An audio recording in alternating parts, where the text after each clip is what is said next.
بسم الله الرحمن الرحيم. نبدي سلسلة محاضرات الريسبيراتوري تراكت وأولها الكف. هسه نجي نعرف شنو يعني الكف. Cough is a reflex action to remove secretion or foreign material from the airway. يعني هو فد رد فعل حتى يتم التخلص من الإفرازات أو المواد الغريبة أو الإيريتنت من ال airway.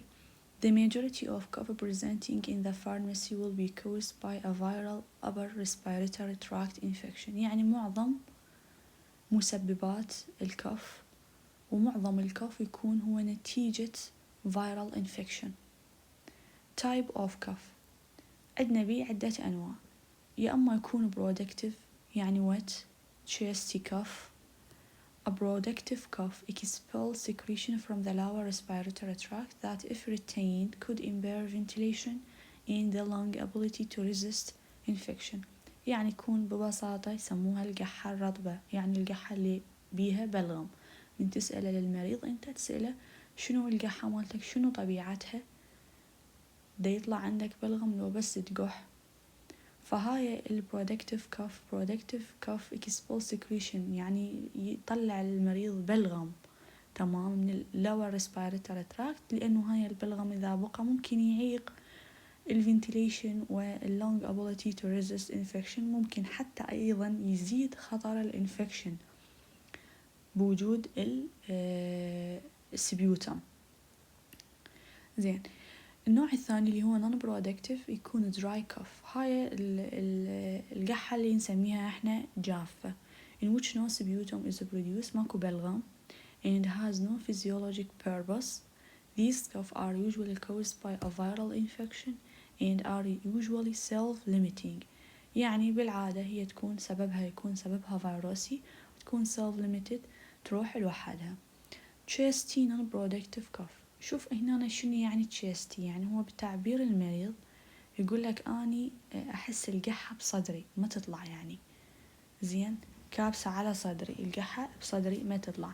Many patients may say that they are not producing sputum and they say that they can feel it on their chest. يعني يقول لك المريض إنه ما عندي، ما جاي يطلع عندي بلغم، بس أحس إنه هي القحة مالتي بصدري، كابسة على صدري. where there is congestion on the chest، يعني يحس وكأنه صدره محتقن. but no mucus is produced، بس ماكو بلغم، ما يطلع بلغم.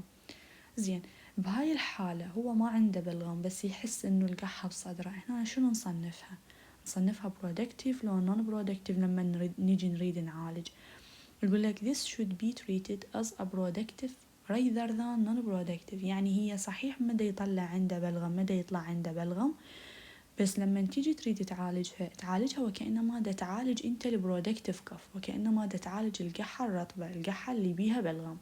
زين، هاي بالنسبة لأنواع الكف. نجي للبيشنت assessment of cough. نجي للديوريشن. معظم الكف هو يكون self limiting. ليش؟ لأنه غالبية الكف يكون viral، سببه فيروس، تمام. and will be better within a few days، وراح يتحسن وضعه خلال أيام قليلة with or without treatment، سواء أخذ علاج أو لا راح يتحسن وضعه خلال أيام قليلة.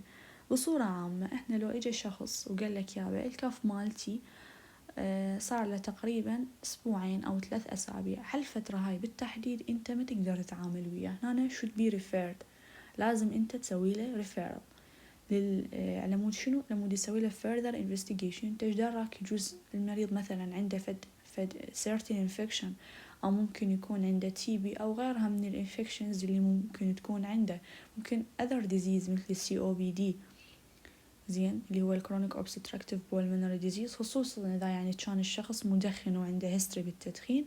فأنت أي كف يتجاوز الأسبوعين فترته هنا should be referred. زين، طبيعة الكف احنا قلنا يعني من يجيك يقول لك شخص يابا اني عندي قحة ومضوجتني، انت تسأله، المفروض تسأله عن طبيعة الكف dry or wet. if it is wet then we ask about the color. اذا قال لك يابا القحة مالتي رطبة عندي بلغم، انه انت تسأله عن اللون مالت البلغم مالته. اذا كان non colored clear or whitish يعني ما بي لون صافي او لونه ابيض، هنا نسميه mucoid. زين، mucoid clear and white is normally of little consequences. إذا كان mucoid يعني clear أو white ما بي لون معين، هنا هذا تكون مضاعفاته جدا قليلة، ويعني suggest that no infection is present، معناتها ما أكو عنده أي infection لهذا المريض. إذا كان mucoid يعني شنو؟ يعني السبيوتم مالته كلير. بهاي الحالة أنت تتوقع أنه تقول يابا احتمال أنه ماكو انفكشن وحالة الكف مالته بسيطة وما بيها أي مضاعفات محتملة. أما إذا كان لون السبيوتم yellow or green أو ممكن brown سبيوتم normally indicate infection. لما أنت تشوف هاي هيك الكلر مالت السبيوتم ممكن أكو احتمالية أنه يكون المريض عنده فد certain infection. زين. colored sputum is common. البلغم إذا كان فد لون معين أصفر أو مثلا أخضر يعني بيبص، زين، هذا يكون common شائع and in most cases doesn't mean that antibiotic therapy is needed. هو ممكن يكون infection، زين، بس احتمال إنه هو أصلا ما يحتاج إنه يستخدم antibiotic. يعني مو كل colored sputum معناته إنه أنا لازم أنطي antibiotic أو معناته إنه الطبيب لازم ينطي antibiotic. تمام؟ فيعني أكو فد other symptoms على أساسها يتحدد إذا كان المريض يحتاج antibiotic أو لا. Colored sputum may be more useful as a sign in people who have other lung complication. يعني هنا يقول لك إذا البلغم مالته فد لون معين ماخذ may be more useful as a sign in people who have other lung complication. يعني تكون فد indicator، فد مؤشر يفيدني بتشخيص المريض إذا كانت عنده فد lung complication ثانية غير الكف. يعني شلون؟ يعني على سبيل المثال المريض عنده chronic obstructive pulmonary disease. هذا شنو هو ال COPD؟ هو عبارة عن exacerbation of their condition with more purulent sputum. يعني يصير تفاقم عنده بحالته ويكون السبيوتم مالته يكون purulent، يعني change بالcolor، يا أما يكون green أو yellow على حسب. may be a sign that there are bacteria involved and hence antibiotic may be indicated. زين، يعني هسه شنو نفهم من هاي النقطة كلها؟ نقول مثلا إذا مريض عنده COPD وبنفس الوقت السبيوتم مالته يكون ملون ماخذ لون معين green أو yellow، معناتها إنه المريض عنده bacterial infection. ممكن احتمال يعني يكون عنده bacterial infection، وبهاي الحالة يحتاج antibiotic. فالحالة هنا referral. زين، نعيد ونكرر بهاي النقطة.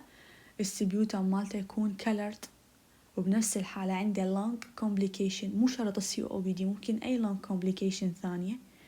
بهاي الحالة ممكن يكون المريض عنده certain infection و should be referred for further investigation، وحتى شنو ننطي أو ينطو antibiotic. فهاي الحالة هنا referral. associated symptom، أكو مرات يعني يجيك كف، بس كف مو واحدة ويا أعراض ثانية. هالأعراض هاي كلها لما نجي نجمعها سوية راح تنطيني فد مؤشر على حالة معينة.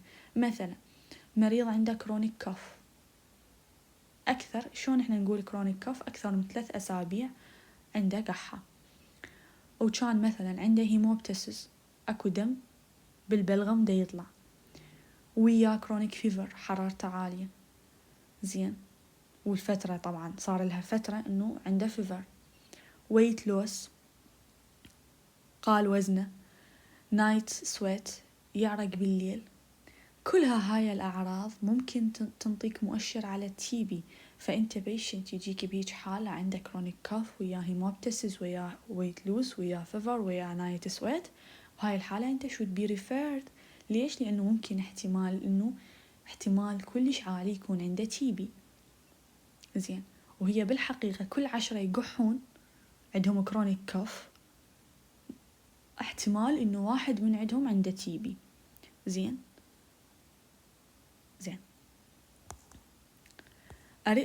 recurrent night time cough, especially in children with or without wheezing, may indicate asthma and should be referred.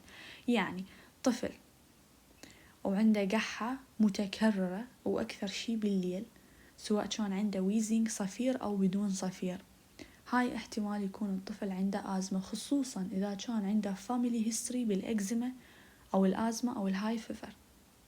يعني يجيك طفل أو يجيبولك طفل للصيدلية يابا عنده قحة، والقحة أكثر شي مالته تكون بالليل، قوية تكون بالليل، زين. مرات يقولك عنده صفير. الصفير شنو؟ هذا الصوت اللي تحسه يعني بنفس الطفل لما يتنفس هو، يعني تحس أكو صوت بصدره، هذا زين. هاي الويزنج ممكن تكون عنده أزمة. وانت شلون يقوى شكك بالموضوع، يقوى شكك بالأزمة؟ إذا سألتهم يابا أكو أحد من أهله عنده ربو، أكو أحد من أهله عنده إكزيما، أكو أحد من أهله عنده هاي فيفر، أو عنده مثلا allergic rhinitis وغيرها، هذني يقون الشك مالتك بالأزمة. فأيضا هيج حالة referral. night cough in children is fairly common in association. مرات لا هو يصير عنده night cough، قحة بالليل، وتكون هاي جدا شائعة، خصوصا إذا كان هو مسبقا الطفل صاير عنده cold، يعني نزلة برد، but in the absence of cold symptom. لكن هنا إذا ما عنده أصلا الكولد سيمتوم هاي أزمة. بينما لو كان عنده هاي الكولد سيمتوم فلا، هاي احنا نقول عليها هي هاي الكوف نتيجة الكولد اللي صاير عنده من قبل كم يوم. symptom of cold يعني يصير عنده sore throats، تمام، runny or congested nose أو blocked nose نسميها. نستنتج من هالنقطة كلها هاي إنه الطفل إذا كان عنده recurrent cough بالليل وعنده أعراض الكولد، هذا نقول عليه إنه الكاف صار بسبب الكولد، نزلة البرد اللي صارت عنده.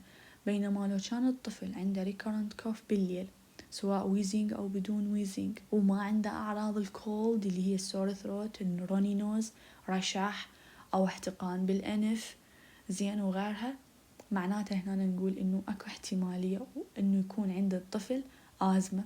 وخصوصا يقوي الشك مالتنا هو الفاميلي هيستوري، إذا كان أحد أفراد عائلته عنده آزمة أو عنده إكزيما أو هاي فيفر أو allergic rhinitis وغيرها. زين. cough with clear frothy sputum. frothy sputum نجي هسه نفهم شنو frothy sputum. frothy sputum إنه يكون السبيوتم مالته شلون الفوم بي، يعني شلون الرغوة، البلغم مالته شلون الرغوة صاير وكأنما. فإذا الكف عنده وياه frothy sputum clear frothy sputum breathlessness، وعنده دا يواجه يعني صعوبة بالتنفس، خصوصا يعني in bed during the night، لما دا يريد ينام بالليل، may indicate heart failure and require referral for further investigation. نيجي نركز بيها هاي النقطة. دا يقح ويقول لك البلغم مالتي هيجي شلون الرغوة، ويواجه صعوبة بالتنفس خصوصا لما يريد ينام أو من ينام. هنا فد مؤشر على الهارت فيلير، وبهاي الحالة انت should be referred for further investigation. واللي يقوي شكك بالهارت فيلير هو شنو؟ هي أعراض الهارت فيلير اللي هي شنو؟ اللي هي الثانية، ممكن يكون عنده swollen بالأنكل، الكاحل مالت الرجل يكون هنا مورم، اللي هي احنا نسميها peripheral edema. زين. إذا أكو history بالهارت ديزيز هماتين يقوي شكك بالهارت فيلير. فبذن الحالات referral، يعني يجي كف وياه frothy sputum breathlessness، صعوبة بالتنفس خصوصا لما ينام، هاي مؤشر على الهارت فيلير. وأكثر شيء يقوي شكي بالموضوع إذا كانت عنده peripheral edema اللي هي شنو swollen ankle، أو عنده history بالهارت disease. upper airway cough syndrome previously referred to as postnasal drip، قبل يسموها postnasal drip، also referred to as rhinosinusitis. يعني الشخص هنا شنو يعني postnasal drip، أو شنو يعني upper airway cough syndrome؟ طبعا هي common cause of coughing، يعني السبب شائع للقحة. شنو تتميز؟ عبارة عن nasal discharge، إفرازات أنفية، هاي تتدفق behind the nose المن للثروت، ما تنزل يعني ما تبقى بالنوز، تروح من النوز للثروت للحنجرة. هذا يسموها هاي الإفرازات اللي تنزل بهاي الطريقة. زين، فهاي من تنزل هنا ببلعومة للشخص راح تضوجه، فيعني يضطر إنه يكح ويطلعها لهاي الإفرازات. فهي هاي الأبر airway cough syndrome. patient present with swallowing mucus، يعني يجيك المريض يقول لك أنا هيك هاي الإفرازات تنزل عندي ببلعومي، قسم من عندهم يبلعها هاي الميوكس، قسم من عندهم لا، يعني يسوي frequent clearing، يعني باستمرار هو يتخلص من عندها. زين، يعني يقول لك أنا يعني frequent clearing of the throat more than usual، يعني دا أقح ودا أوخر هاي الإفرازات يعني بصورة متكررة كلش. allergies طبعا هي أحد أسبابها. الالرجيز ممكن واحد يتحسس من الفد irritant معين، من الغبار، من فد روائح مال زهور معينة، أو ممكن حتى من هذا الطلع مال النخل اللي يصير في فترة يعني زين. If the upper airway cough syndrome is present, it is better to direct treatment at the cause. يعني أني إذا تأكدت إنه الكف اللي دا يصير عندي شخص هو بسبب هالحالة هاي، بسبب ال upper airway cough syndrome، أني خو مو أجي أنطي علاج للكف، لا طبعا جدا غلط هيجي. شلون؟ ليش؟ هنا بهاي الحالة أني أكون رجعتها للمشكلة ما عالجتها. فالحل إنه أني أعالج السبب الأساسي اللي هو الأبر ايرواي كاف سيندروم، اللي هي هالإفرازات هاي اللي دا تنزل، أنا أتخلص من عندها، أنطي أنتيهستامين أو ديكونجستنت. مو أجي والله أنطي شراب مال قحة أقول له ها هي هذا علاجك. شراب القحة ما راح يسوي شي للديسشارج اللي ينزل عنده، لا. شراب القحة لا، بس يساعدني بالكليرينج لا أكثر ولا أقل، وتبقى عندي الديسشارج تنزل ويبقى هو يقح يعني. فالحل الأساسي لهيج حالة إنه أنا أعالج المسبب. زين، أنطي أنتيهستامين أو ديكونجستنت. الأنتيهستامين هواية أنواعها، الأرمين، لوراتيدين، ديسلوراتيدين، ستريزين، ليفوستريزين. ديكونجستنت هم بيها هواية أنواع موجودة عندنا يعني بأدوية الكولد فلو، بنادول كولد فلو غيرها. الحالة اللي هي chest pain، shortness of breath، wheezing or whooping، ذن الحالات كلهن referral، كلهن ذن الحالات referral. الكروب usually occur in infants. عادة الكروب نشوفها بالإنفانت بحديثي الولادة. The cough has harsh barking quality، يعني جدا جدا قوي الكوف يصير عند الطفل. develop one day or so after the onset of cold-like symptom. بالعادة هو قبل يصير عنده كروب، قبل يوم أو يومين، هو كان عنده cold-like symptom، أعراض برد يعني رشح، احتقان، ممكن يكون ممكن عنده مثلا هن ذني أعراض الكولد، الرشح، الاحتقان. بهاي الحالة يجي ورا هاي الأعراض ممكن يصير عند الطفل كروب. الكروب شنو الصعوبة؟ يصير عنده بالتنفس and an inspiratory stridor، يعني noise in the throat on breathing، يعني من يتنفس الطفل تسمع صوت بالعومة كأنما. انت بهاي الحالة ريفيرال، يعني لما هيك تكون قحة الطفل غريبة، وبكل الأحوال طفل وهيك إنفانت يعني حديث ولادة، احنا ريفيرال يعني نحاول انه قدر الإمكان ما نتعامل ويا هيك حالة. فالكروب أيضا referral. coughing during the recumbent supine lying down، يعني لما هو دا ينبطح زين ويصير عنده coughing ويحس وكأنما شون الهارت بيرن عنده، الحين نسميها جيرد اللي هي gastroesophageal reflux disease بالعامية الجالي. هاي ممكن أني ما يعني من نقول لك أني والله لما انام تصير عندي هاي القحة واحس حموضة وكأنما تصعد البلعوم.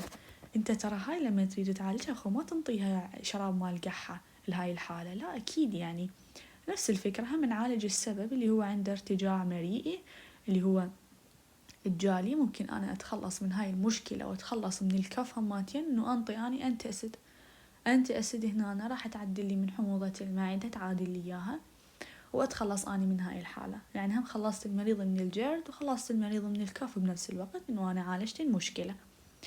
smoking patient who smoke is more prone to chronic recurrent cough. عادة المدخنين هو يكون كلش هواية انه يعني تكون عنده chronic cough وبشكل متكرر. Over time this might be developed into chronic bronchitis or emphysema. مع الوقت هذا ممكن يتطور إلى chronic bronchitis or emphysema، التهاب القصبات المزمن، أو ممكن emphysema إنه الساك مالت اللي موجود باللنج هذا شوية يبدي ياخذ أكبر من حجمه، زين، فيزداد السبيس بهاي المنطقة ويسوي لي هالإنفسيما هاي، زين. فالبيشنت اللي يكون مدخن أكثر عرضة إنه يكون عنده chronic recurrent cough. طبعا change in the nature of smokers cough more productive. في حال هو أوكي عنده chronic recurrent cough وهذا عادي، يعني تقدر تنطي يعني شراب بفد مقشع بموسع من هالأمور هاي. بس بحالة إنه كان الشخص هو مدخن هو أوكي عنده هالكف هذا، بس لاحظنا إنه الكف مالته صار more productive، زاد البلغم عنده، أو الفريكونسي مالت الكف زاد، يعني more frequent كف، القحة مالته هواية، يعني قح هواية، أو different sound، أو صارت عنده أصوات بتطلع أصوات لما ينقح. بهاي الحالة أكو احتمالية إنه تطور عنده malignancy، فبهاي الحالة referral. زين. so a smoker's cough that has changed in nature required referral. يعني لما تزداد وقت تزداد كمية البلغم أو الكف يصير more frequent، يزداد الفريكونسي مالته، أو نسمع أصوات معينة، فبهاي الحالة referral. الميديكيشن if one or more appropriate remedies have been tried without success. يعني تسأله يابا أنت مستخدم علاج من قبل للقحة مالتك، شلون استخدمته؟ إذا مستخدم علاج أو أكثر للقحة مالته ومستخدمها بصورة صحيحة وما شايف عليها نتيجة، يعني نسميها هذا failed medication non referral for further investigation. drug induced cough ممكن يكون سبب الكف علاج، يعني زين، مثال على الأدوية اللي ممكن تسوي لي كف اللي هي الانجيوتنسين converting enzyme inhibitor لزينوبريل، انالابريل، كابتوبريل، أو غيرها من هالجروب هاي اللي تعرفوها أكيد. هاي تسوي لي dry cough. ركزوا dry cough تقريبا 20% من ال treated patient، زين، خصوصا الومن. البيشنت may develop the cough within days of starting treatment. ممكن هنا خلال أيام أو خلال أسابيع أو حتى خلال بعد فترة طويلة، ممكن أشهر، فتتطور عنده هاي. and suggest the alternative، نقترح البديل، زين. بهاي الحالة شنو الالترناتيف عندنا؟ شنو البديل للاي سي انهبيتر واللي ما يسوى عند المريض دراي كوف؟ اللي هو الانجيوتنسين ريسبتر 2 ريسبتر انتاغونست، اللي هو الفالسارتان، اللوسارتان، الاولميسارتان، تلميسارتان وغيرها. فهن ذن يكونن بديلات لهاي الجروب. هو زين شنو سبب الكف الدراي كف اللي دا يصير عند المريض؟ يعني ليش الاي سي انهبيتر تسوي لنا عندنا دراي كف؟ السبب انه هاي الادويه لما تنطيها للمريض اللي هي الاي سي انهبيتر تمنع تكسر البراديكاينين. البراديكاينين عباره عن فازو دايليتر، هو موجود اصلا نورمالي بالجسم. اكو فد باثوي مسؤوله عن تكسير او تحطيم البراديكاينين، فاني لما ثبطت هالميكانيكيه او هالباثوي اللي مسؤوله عن تحطيم البراديكاينين، بالنتيجة البراديكاينين راح يزداد. البراديكاينين عبارة عن فازو دايليتر، فمن زادت كميته صار عندي vasodilation، فصار عندي شنو؟ كف. فهذا سبب الدراي كف اللي يسويه لي هاي المجموعة. الحالات اللي تتطلب ريفيرال حكيناها وناقشناها هسه بالشرح متجمعة هنا عندنا بالجدول. التريتمنت تايم سكيل اعتمادا على length time of the patient has had the cough and once the pharmacist has recommended an appropriate treatment. يعني التريتمنت تايم سكيل على حسب المريض ايش قد صار له عنده كف. زين شنو العلاج اللي ينطاه الفارماسيست وشنو الفترة اللي يحتاجها هذا العلاج حتى ينطيني الإفكت مالتي. The patient should see their doctor يعني خلال أسبوعين إلى 3 أسابيع من بدء العلاج. إذا ما شاف أي تحسن على حالته خلال أسبوعين إلى 3 أسابيع لازم يشوفه طبيب، يقول له يابا هذا الشراب أو هذا العلاج حسب الحالة اللي هو إجاك بيها شنو هي، خلال أسبوعين إذا ما صار زين يشوفك طبيب.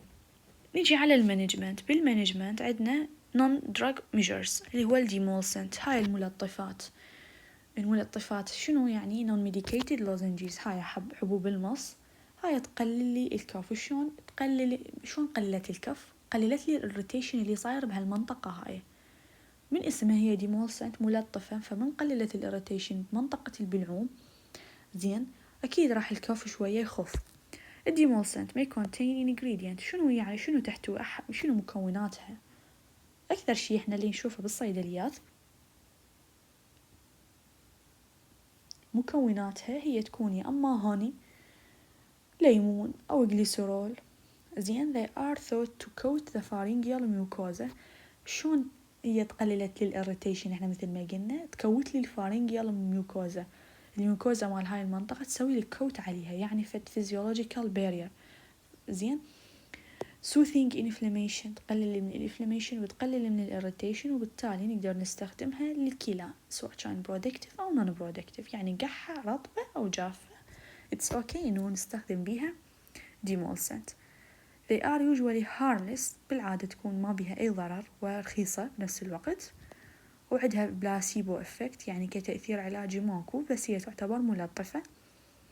تستخدم لأي نوع من أنواع الكف مثل قلنا برودكتيف ونون برودكتيف، وطبعا آمنة للأطفال وللبريجننت ومن. زين أي طفل أني أنطيه ديمولسنت؟ لا طبعا شرط يكون عمره أكثر من 3 سنوات. اللي جوا 3 سنوات ما تنطوه ديمولسنت. هاي حبوب المص. ليش؟ لي خاف يغص يعني بسبب الريسك اوف choking. if recommended طبعا إذا انطيناها للشخص نقول له يابا 3 مرات إلى 4 مرات باليوم. وجنرال أدفايز للمريض اللي عنده كف وكولد بنفس الوقت نقول له إنه يزيد ويكثر من السوائل. زين هاي بالنسبة للنون drug measures. نجي على non prescription medication. The evidence to support the use of cough suppressant and expectorant to relieve symptom is not strong, but some patients find them helpful. يعني احنا لو نجي على evidence based medicine يقول إنه استخدام الكف سوبرسنت والإكسبكتورنت لتخفيف أعراض الكف مو فد شي، يعني ماكو فد شي أو ماكو فد دليل قوي يقول إنه هي فعالة وماكو منها. بينما نشوف إحنا غالبية المرضى أو معظم المرضى يشوفون تحسن يعني دي يستفادون من عندها. زين بس هو كإيفيدنس ماكو. In short term acute condition the amount of sugar in cough medicine is relatively unimportant.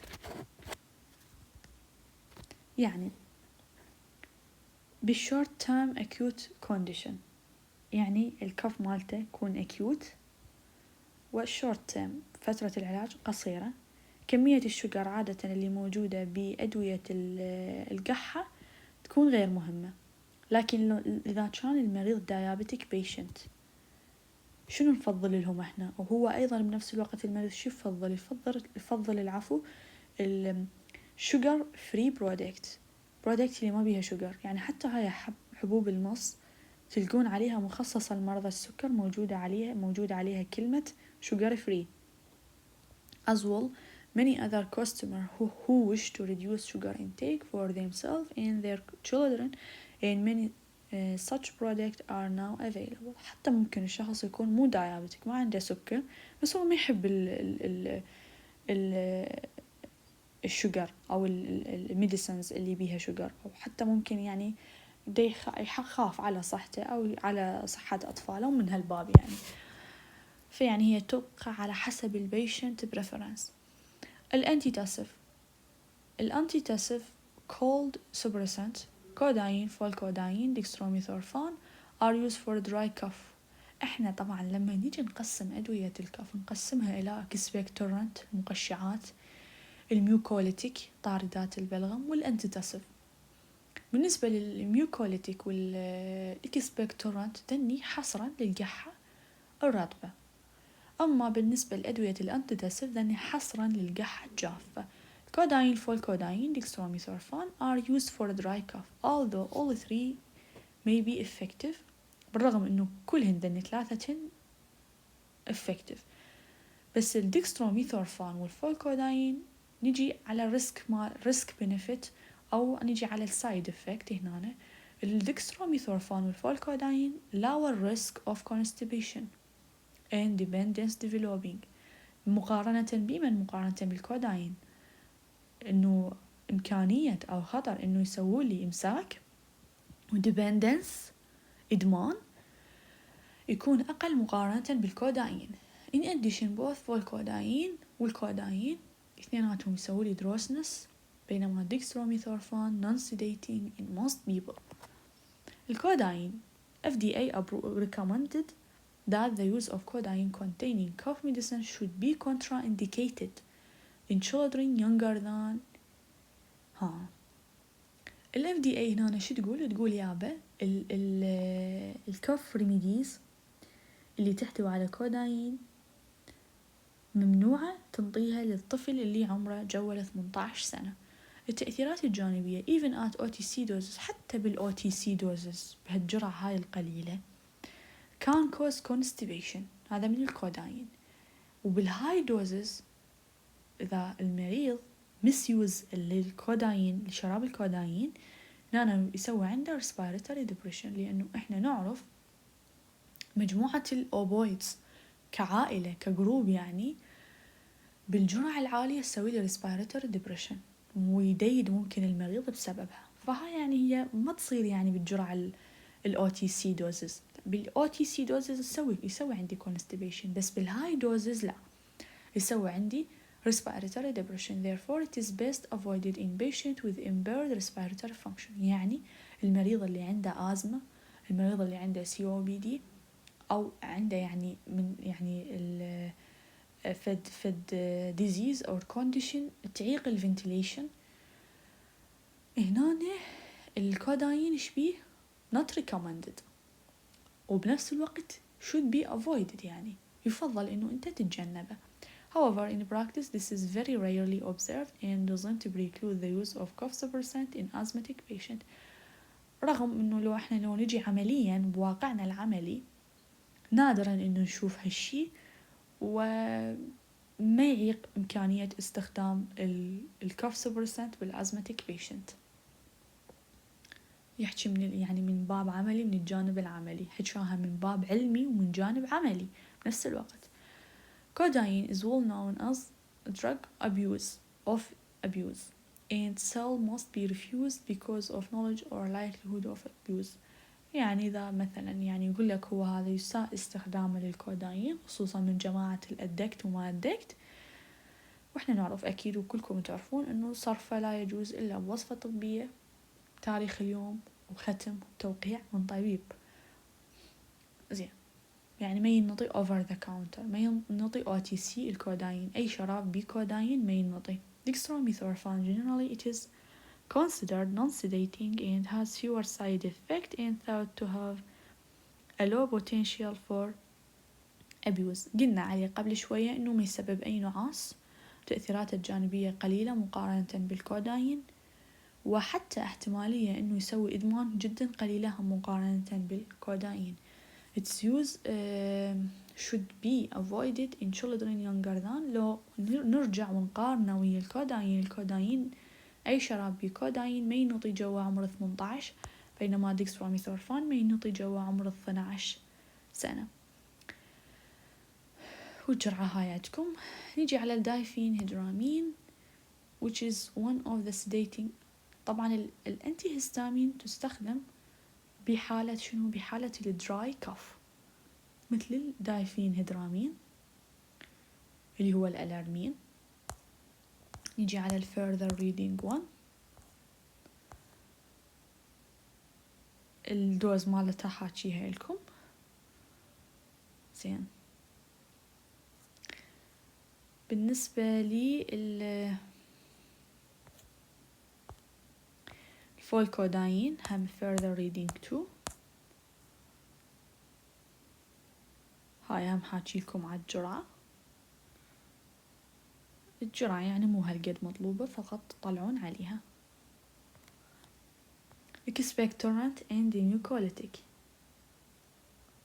المقشعات وطاردات البلغم نجي نقسمهن الجليسريل جوايكوليت اللي هو ممكن هماتين تلقاه مكتوب على الشراب يعني باسم جوايفنسين which is only FDA approved OTC expectorant، يعني الوحيد من المقشعات اللي منطيته ال FDA approval، والجرعة مالته هاي. بالنسبة للبرومهكسين اللي هو السلفودين إذا تعرفوه is a mucolytic used in the treatment of respiratory disorder associated with a productive cough, usually given orally in dose of 8 إلى 16 ملغرام 3 times daily. احنا حكينا عن أدوية الدراي اللي هن قلنا كوداين، فولكوداين، ديكستروميثورفان، ألارمين اللي هو الدايفينهيدرامين. هسه بلشنا بأدوية الويت كف اللي هي الإكسبكتورانت والميوكوليتيك، واخذنا من عندها الجليسريل الجوايكوليت والبرومهكسين. ذني هن المين لاين بالتريتمنت اوف ويت كف. نجي على additional constituent، مكونات ثانية تشوفوها بشرابات القحة. مثلا تلقون الثيوفيلين which is one of the bronchodilator، هو موسع للقصبات. طبعا الثيوفيلين موجود in some OTC product. إذا شايفين وسامعين الإكسديل زين، الإكسديل موجود بأحد مكوناته الثيوفيلين.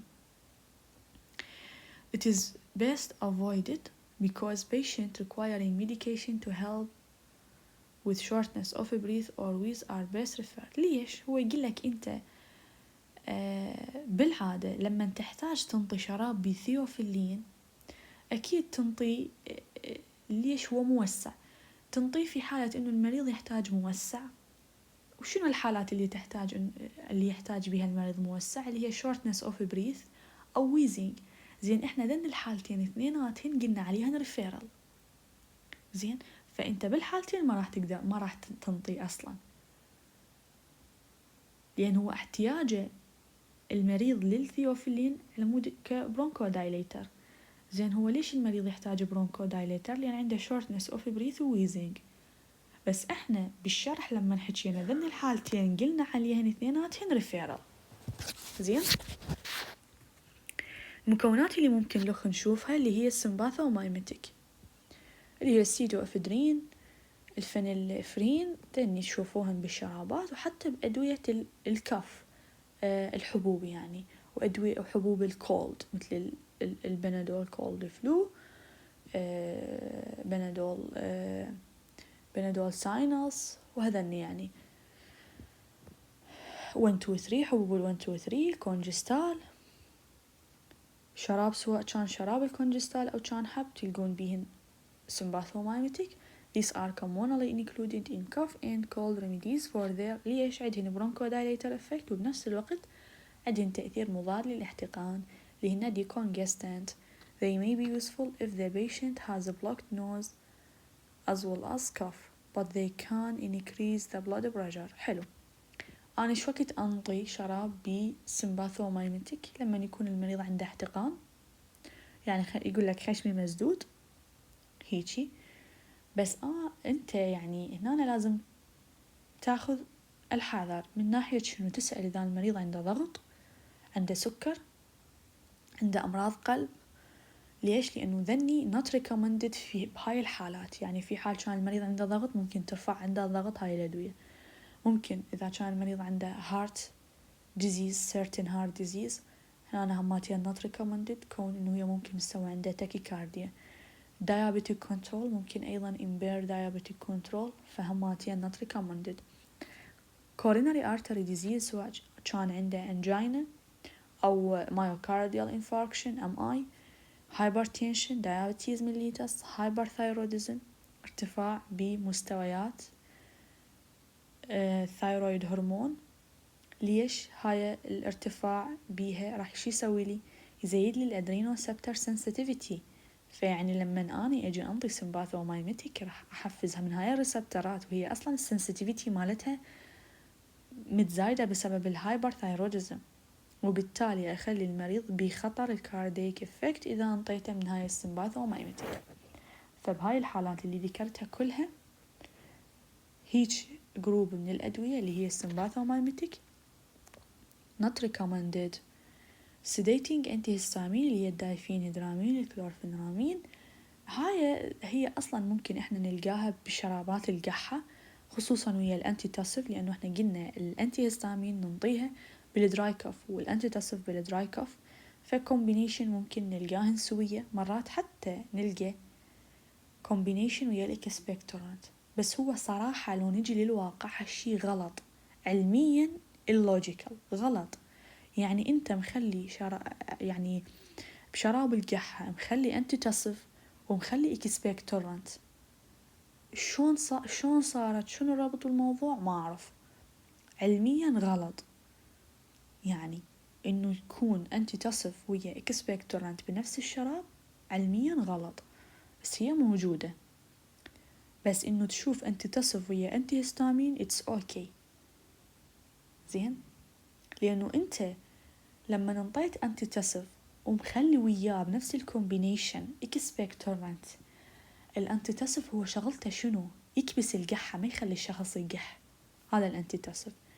من انطيت اكسبكتورانت اللي هو المقشع طارد للبلغم اللي يطلع البلغم زين هو المريض اذا ما قح البلغم شلون راح يطلع فيعني ماكو فد شي يفسر وجود الاكسبكتورانت ويا الانتيتاسيف صراحة وهي علميا غلط. They are effective especially if dry cough is disturbing sleep. شنو يقصد بها يعني يقول لك انه السيديتنج انتيهستامين فعالة خصوصا اذا كانت القحة جافة دا تضايق المريض بنومته يعني هو ينام يقح وكل ساعة فاز فهاي السيديتنج انتيهستامين تفيدني بهيج حالة. بيها تأثيرات جانبية اكيد طبعا ماكو شي ماله تأثيرات شو تسوي لي سيديشن دروسنس ناهيك عن الانتي كولينرجيك سايد افكت اللي هي مالتها مثل دراي ماوث urinary retention constipation tachycardia وغيرها. بالمناسبة انت لما تيجي تريد تنطي مريض علاج بأنتي هستامين خصوصا من الفيرست جنريشن اللي هي دايفينهيدرامين كلورفينرامين وغيرها انت مو تسأل المريض فقط يابا عندك قحة رطبة لو قحة جافة لو مدري شنو لا ومو بس انت عندك ضغط لو انت عندك سكر لو عندك امراض قلب اسئله عن عن امراض ثانيه مثل الجلوكوما او البروستيت هايبرتروفي بناين بروستاتيك هايبرتروفي اسئله عن ذني حتى انت تاخذ بنظر الاعتبار اذا تقدر تنطي شراب بي انتيهستامين لو لا. زين ليش الانتيهستامين احنا قبل شويه قلنا عندها انتي كولينرجيك سايد افكت بسبب السايد افكت اللي هو الانتي كولينرجيك سايد افكت الانتيهستامين كونترا انديكيتد للبيشنت اللي عنده جلوكوما وبناين بروستاتيك هايبربليجيا. زين النون سيديتنج انتيهستامين اللي هي السكند جنريشن لوراتيدين ديسلوراتيدين ذني لس افكتيف للكف اقل فعالية من الفيرست جنريشن من السيديتنج. restriction for use of cough and cold medicine بالاطفال اكو فد قيود يقول لك انه الطفل اذا تجوز 6 سنوات شنو الادوية ادوية الكف اللي اني ما يصير انطيها للطفل جوا هيج عمر كOTC. نيجي نشوف children under 6 years should not be given OTC cough and cold medicine containing the following ingredients واللي هي البرومفينرامين كلورفينرامين دايفينهيدرامين دوكسيلامين بروميثازين تريبروليدين اللي هو هذا موجود بالاكتيفيد، ديكستروميثورفان، فولكودياين، وكوف سوبرسنت اللي هو هذا، وجوايفنسين. يعني باختصار الأنتي هستامين والديكستروميثورفان والفولكوداين والجوايفنسين. بنفس الوقت الفينيلفرين والسيدو افيدرين والإفيدرين والأوكسيميتازولين والزايلوميتازولين يعني الديكونجستنت. هماتين متى نطي جوا عمر 6 سنوات، هم هاي تاخذها بنظر الاعتبار.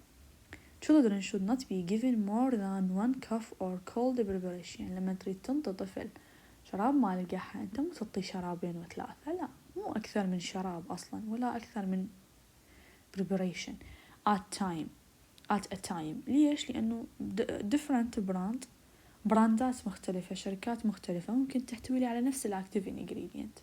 يعني مو معقولة تنطي بنادول كولد فلو مال بايونير تنطي مال GSK، هن نفس المكونات فقط اختلاف البراند. OTC cough and cold medicine can be considered for children aged 6 to 12 years after basic principles of best care have been tried, but treatment should be restricted to 5 days or less. يعني يقول لك الأوفر ذا كاونتر كاف اند كولد ميديسن تقدر تنطيها انت للطفل اللي عمره 6 إلى 12 سنة، لكن المفروض انت فترة علاجه ما تتجاوز 4-5 أيام أو أقل.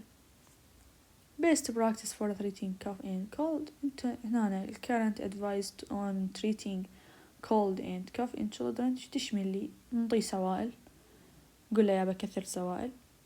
إذا عنده فيفر حاول تعالجها بالباراستامول أو الإيبوبروفين. استخدام السلاين دروب خصوصا بالأطفال والمرأة الحامل تكون سيف، هاي النورمال سلاين نيزل دروب على مود الكونجستشن إذا عنده، أو إذا عنده ستافينوز وغيرها، سواء كان بالchildren بالبيبيز وحتى بالبريجننت وومن. simple cough mixture containing demulcent. سبيل المثال احنا قلنا حبوب الموصل اللي هي بيها جليسرين بيها هوني، والشرابات اللي عندها soothing effect by coating the throat and relieving the irritation which causes the cough. A child over the age of 1 may also be helped by a warm drink of lemon and honey if the cough as a result of viral infection doesn't go after 2 weeks. A doctor should be consulted. يعني الطفل over the age of 1 أكبر من عمر سنة أنت ممكن هنا تساعده إنه تنطيه بحليب، وخلي ويا الحليب فد خاشوقة مال عسل. هنا هم انطيته أنت فد شي دافي وهم انطيته فد شي ملطف اللي هو العسل ملطف لهاي المنطقة، فراح يخف عنده الكف. إذا كان الكف هنا عنده سببه viral infection وما راح خلال أسبوعين، هنا لازم يروح ويشوفه طبيب. زين، هاي هنا الأسئلة اللي ممكن أنت تسألها للمريض وتستفسر من عنده على الحالة. زين، موجودة عندكم هنا تكون خلصت محاضرتنا.